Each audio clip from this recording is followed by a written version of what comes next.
Now, of course, with the fair comes food. I've got some of the best here.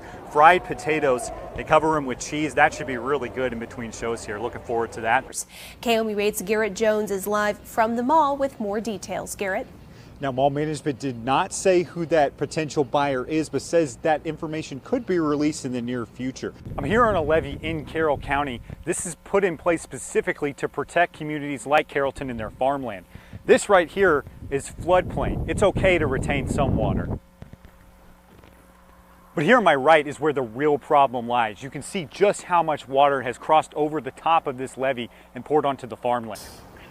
I'm here near MU's campus where in just 2 weeks, the class of 2024 will be moving into the residential hall.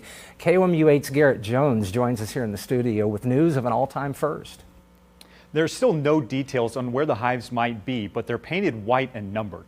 I spoke with an owner of an apiary on the phone today who says the demand for honey has increased over the past 20 years. KOMU8's Garrett Jones is live in Jefferson City with more details. Well, good morning. We are here at the newly opened Cole County Disaster Recovery Center. I'm joined by Nikki Gaskins of FEMA. Nikki, thanks so much for joining us early this morning. If the plan is approved, the City of Columbia will approve a maximum of 7 licenses for dispensaries in 2020. Applicants would be selected based on a 50-point scoring system. Businesses that are further from City Hall or owned by minorities, women, or veterans will receive higher scores. There's no timeline for when this proposed regulation could be approved. City officials told me that they took a lot of cues from other states and how their licensing process works.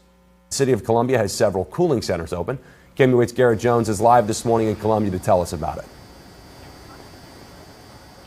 There's an excessive heat advisory in place for mid-Missouri today. That runs from 11 this morning to about 9 o'clock tonight. There are several places open in Columbia today for anyone to get out of the heat. The annual Boone County Fair got underway in Sturgeon today. It runs through Saturday, right in the middle of an excessive heat advisory in mid-Missouri. KOMU8's Garrett Jones is live with more on how the fair plans to beat the heat. I'm here outside the carnival where people have been steadily pouring in since it opened at about 4. There are a variety of pageants, competitions, and events that kick off this week. It is extremely hot here, and it will be until it closes on Saturday, but the fair is prepared. I'm told that EMS will be standing by, and there will be indoor exhibits where you can cool off, and one employee says that the fair's location also helps them out.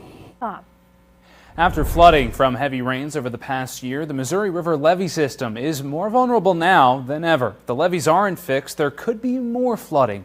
In this KOMU8 special report, Garrett Jones shows us what is being done to keep those waters back. There isn't supposed to be water here.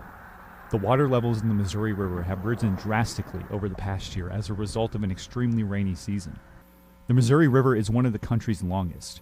The river basin runs as far north as South Dakota and all the way down into the Show Me State. The city also held a public information meeting earlier this afternoon. Representatives from both the mall and the city were there, but all declined to go on camera with them. Until they can get their levees fixed, the Missouri River communities will have to wait. Can't be helped. It's just one of those things. We look to next year, maybe it'll be better.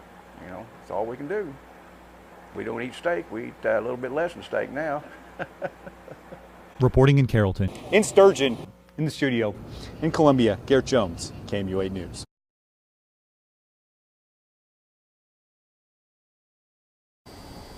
Now, if you need it, there are plenty of cooling center options open